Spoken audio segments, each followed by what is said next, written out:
Classmate, my name is Johnny. Today I'm gonna share with you my opinion about the different quotes for the Unit 8.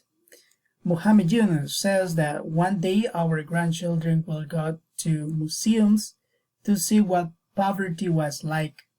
That sounds really good because he had a vision that he would like to remove the poverty in different parts of our world. In this case, it will be in Bangladesh based on the examples he gave.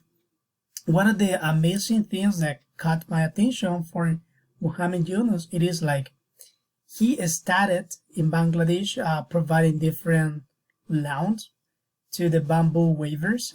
He took a big risk providing them around $27 to 42 or 47 bamboo weavers. They were like sick, weak, and lack of food, and that's what he did.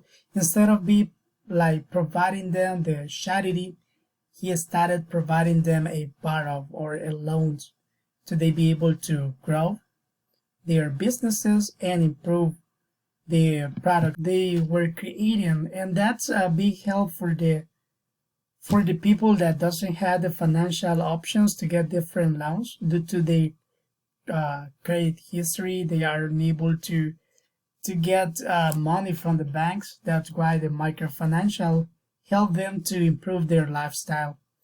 And that's something really good that Mohammed Yunus did. And the second one, it says charity is not the answer to poverty. It only helps poverty to continue. And that's right, because charity is not the answer. You will need to teach the poor people how to make money. If you don't teach how they can make money, they never gonna be able to sustain or support their families by themselves, because they are going to be waiting that the government or someone else, in this case the foundation, provide them different charity and money to survive. So I think so I'm agree with that, because charity is not the answer. And one of the beautiful things they are doing, it is they are providing microfinancial to improve their businesses and also their lifestyle. And beside that, it says, Alex Count says, I've always felt that the greatest threat to the world peace was the global poverty crisis, since the competition for resources had leads to tension and violence. I can say that if we have the same level in our world, nobody will be like jealous or trying to fight in order to get different resources. The developed countries, they are always looking for the resources or the countries in which they can find different resources with a low price, and they change that product or resource, and they become in that case a beautiful piece of art, and they sell it with a high price. So I can say that the security is not right, and that's why we have a big crisis, and this is happening from a long time, and this is still happening. I think so that maybe our grandchildren, they are not going to be able to go to the museums and see how the poverty was like before, because we are going to be having the poverty in different countries that are not developed. In El Salvador, maybe we are not a developed country, but we are trying to do our best every day.